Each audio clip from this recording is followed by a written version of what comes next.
नमस्कार दोस्तों, brilliant classes YouTube channel में आप सबका स्वागत है। आज हम रीड 2020 फर्स्ट लेवल और सेकंड लेवल के हिंदी व्याकरण से संबंधित महत्वपूर्ण प्रश्नों को सॉल्व करने जा रहे हैं।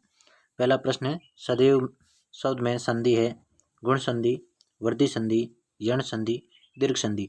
तो सदैव की संधि हो गई आपकी सदा प्लस एव, सदा प्लस एव। तो कौन सी संधि हो जाएगी? वृद्धि संधि। दूसरा है, प्रत्येक शब्द में कौन सा समास है?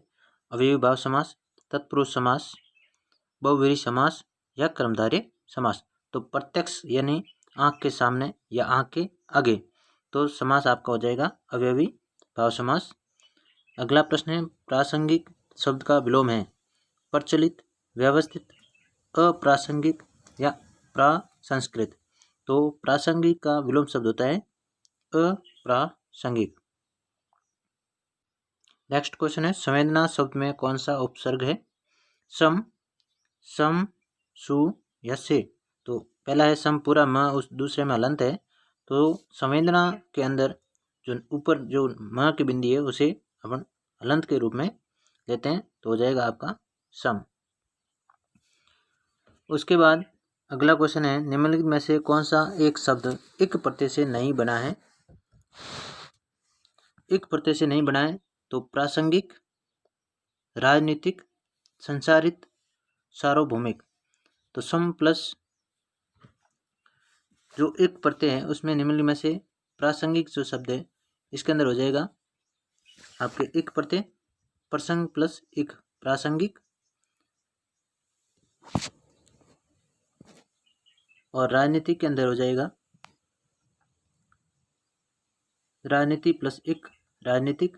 संसारित, संसार प्लस इत, एक नहीं आता यहाँ, इसलिए इसके अंदर संसारित के अंदर एक प्रत्यय नहीं है। और सार्वभौमिक के अंदर सार्वभौम प्लस एक, सार्वभौमिक एक प्रत्यय है। अगला क्वेश्चन, निम्नलिखित में से कौन सा शब्द स्त्रीलिंग नहीं है? जहरीली, पीडी, मोबाइल, विद्युत। तो जहरीली में स्त्रीलिंग है, पीडी स्त्रीलिंग होती है, लेकिन मोबाइल है जो स्त्रीलिंग नहीं होकर के पुल्लिंग होता है, और विद्युत स्त्रीलिंग है। क्वेश्चन नंबर अगला देखते हैं, निम्नलिखित में से कौन सा वाक्य अपूर्ण वर्तमान काल का है? अपूर्ण वर्तमान काल का है तो कृषि से प्रयुक्त रसायन संपूर्ण पर्यावरण के लिए खतरा पैदा कर रहे हैं। यह किसी से छिपा नहीं है। समुद्र का जल अत्यंत जहरीला है। ये कार्य सामाजिक दृष्टि से आवश्यक है। तो इसमें से सबसे सटीक उत्तर आपका क्या होना चाहिए? कौन सा वाक्य अपूर्ण वर्तमान काल का है? तो आपका हो जाएगा कृषि से प्रयुक्त रसायन संपूर्ण पर्यावरण के लिए खतरा पैदा करें। अब बात यह है कि अपन कैसे पता करें कि कौन सा अपूर्ण वर्तमान काल का वाक्य है? तो अपूर्ण वर्तमान काल का मतलब है तात्कालिक वर्तमान। वर्तमान ऐसे वाक्य अपूर्ण वर्तमान वाक्य में काल के अंदर वाक्य में प्रयुक्त क्रिया के जिस रूप में अपने को ये बोध हो कि वर्तमान में क्रिया अभी चल रही है, इस स्थिति में क्रिया के समान रूप से अंत में रहा है, रहे हैं, रही है इत्यादि प्रयुक्त होते हैं। अगला क्वेश्चन है, ओजोन परत छिद्र में बढ़ते आकार ने संपूर्ण विश्व समुदाय को हैरान कर रखा है। निम्न रेखांकित पद किस काल का है? तो इसके अंदर ये पूरा ही जो रेखांकित है संपूर्ण विश्व को हैरान कर रखा है, ये किस काल का है? वर्तमान, अपूर्ण वर्तमान काल, आसन भूतकाल, संदिग्ध भूतकाल, संभाव्य वर्तमान काल। तो इसका अपना उत्तर हो जाएगा आसन भूतकाल। क्यों हो जाएगा? क्योंकि इस वाक्य के अंदर आसन भूतकाल है, न कि अपूर्ण वर्तमान काल। आसन भूतकाल होता क्या है? तो आसन का अर्थ होता है निकट। जब वाक्य में प्रयुक्त क्रिया के जिस रूप से उसके कुछ ही समय पूर्व पूर्ण होने का बोध होता है, या किस क्रिया अभी अभी या हाल ही में कुछ पूर्व ही पूर्ण हुई है, इसे अपन आसन भूतकाल कहते हैं। देखते हैं नेक्स्ट क्वेश्चन। अधिक मात्रा में नमक का सेवन मनुष्य में रक्तचाप बढ़ाने में महत्वपूर्ण भूमिका निभाता है। रेखांकित पद नमक के अंदर क्या है देखना है कि अपने को इसमें क्या लग रहा है कि व्यक्तिवाचक संज्ञा है, पुल्लिंग एक वचन है, या व्यक्तिवाचक संज्ञा स्त्रीलिंग एक बहुवचन है, या व्यक्तिवाचक संज्ञा स्त्रीलिंग एक वचन है, या जातिवाचक संज्ञा पुल्लिंग एक वचन है। तो नमक है जो किसी व्यक्ति वाचक का बोध नहीं कराता अपने को, ये एक नमक खुद जातिवाचक है। दूसरी बात, नमक है जो पुल्लिंग में और एक वचन भी है। तो आपका उत्तर हो जाएगा डी, जो रेखांकित नमक है जो जातिवाचक संज्ञा पुल्लिंग एक वचन है। अगला क्वेश्चन है, किस वाक्य में पूर्वकालिक क्रिया का प्रयोग हुआ है? वह नहाकर पड़ेगा, रेलगाड़ी स्टेशन पर पहुंच चुकी थी, थोड़ी देर पहले वर्षा हो रही थी, घंटा लगते ही वह चल पड़ा। तो इसके अंदर अपने को पता लगाना है कि कौन से वाक्य में पूर्वकालिक क्रिया का प्रयोग हुआ है। तो जब वाक्य में दो क्रियाएं प्रयुक्त हो तथा उनमें से जो क्रिया मुख्य क्रिया के पहले संपन्न होती है तथा जिसके साथ में के, कर या कर के प्रत्यय लगा होता है, तो उसे अपन पूर्वकालिक क्रिया कहते हैं। तो इसमें हो जाएगा आपका वह, सभी के अंदर देखने पे अपने को पता चलता है कि वह नहाकर पड़ेगा। तो इसके अंदर मुख्य क्रिया के साथ आया है, कर आया है, इसलिए हो जाएगा वह नहाकर पड़ेगा। जैसे सचिन पढ़कर खेलने गया, पढ़कर खेलने गया। तो इस प्रकार के जो वाक्य होते हैं वो पूर्वकालिक क्रिया का प्रयोग होता है। देखते हैं नेक्स्ट क्वेश्चन। अगला क्वेश्चन अपना है कि व्याकरण की दृष्टि से शुद्ध वाक्य है, दिल्ली में अनेक दर्शनीय स्थल देखने योग्य है, वह डिब्बा केवल मात्र महिलाओं के लिए आरक्षित है, कोरोना के कारण आज की वर्तमान स्थिति में देश संकट में, शीघ्र ही वह आंदोलन देशव्यापी हो गया। यानी शुद्ध कौन सा है? पहले में दिल्ली में अनेक दर्शनीय स्थल देखने योग्य और दर्शनीय दोनों में क्या फर्क है, इस बात को अपने को समझना है।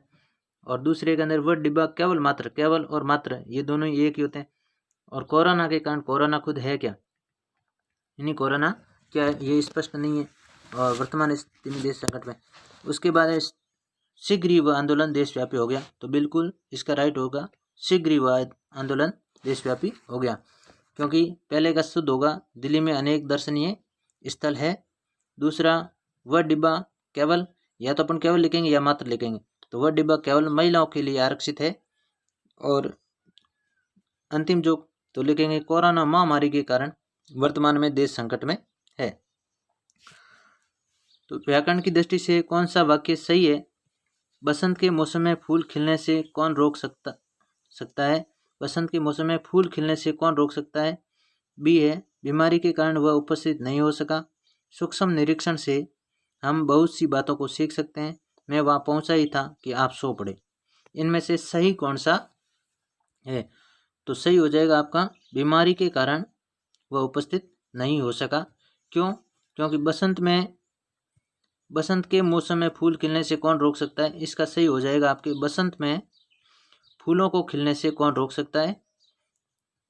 और उसके बाद सूक्ष्म निरीक्षण से हम बहुत सी बातों को जान सकते हैं, सीख नहीं सकते, अपन जान सकते हैं। सीखना लर्निंग के अंदर आता है, और ये जो निरीक्षण में होता है वो अपन कई बातों को जानते हैं, उसमें सीखते नहीं है। उसके बाद है, मैं पहुंचा था कि आप सो चुके थे, सो पड़े नहीं। इसमें हो जाएगा मैं पहुंचा ही था कि आप, जब तक आप सो चुके थे। देखते हैं नेक्स्ट क्वेश्चन। मुहावरे के भावार्थ की दृष्टि से कौन सा विकल्प सही नहीं है? बाल की खाल निकालना, बहुत परिश्रम करना, कलेजा ठंडा होना, संतोष प्राप्त करना, कमर कसना, अच्छी तरह तैयार होना, फटेहाल होना, बुरी स्थिति में होना। फटेहाल होना, बुरी स्थिति में होना बिल्कुल सही है, और कमर कसना यानी अच्छी तरह तैयार होना बिल्कुल सही है, कलेजा ठंडा होना यानी संतोष प्राप्त होना ये भी सही है। परंतु बाल की खाल निकालना, बहुत परिश्रम करना नहीं होता, और बाल की खाल निकलने का सही अर्थ होता है गहन जांच करना, गहन जांच करना होता है, ना कि बहुत परिश्रम करना। तो ये विकल्प है जो मुहावरे की दृष्टि से सही नहीं है। बाल की खाल निकालना यानी बहुत परिश्रम करना ना होकर के गहन जांच करना होता है। अगला क्वेश्चन, निम्न में से किस शब्द का लिंग नहीं बदलता? चाचा, छात्र, साइकिल, मामा। चाचा का बदलता है, चाचा चाची हो जाता है, छात्र छात्रा हो जाता है, साइकिल का लिंग नहीं बदलता है, और मामा का मामी होता है। लेकिन ये साइकिल है जो इसका लिंग नहीं बदलता है। अगला क्वेश्चन, निम्न में से कौन सा शब्द सदैव बहुवचन में ही प्रयुक्त होता है? दर्शन, मन, पराठा, सितार। सितार एक वचन में ही होता है, बहुवचन में भी होता है, और पराठा भी और मन भी होते हैं, लेकिन दर्शन होते हैं वो हमेशा बहुवचन में ही प्रयुक्त होता है। तो ये थे आज के खास महत्वपूर्ण प्रश्न। मिलते हैं अगले वीडियो में इसी प्रकार के महत्वपूर्ण प्रश्न लेकर के। तब तक के लिए नमस्कार। हमारा वीडियो अच्छा लगा हो तो लाइक सब्सक्राइब कर देना चैनल को। Thank you.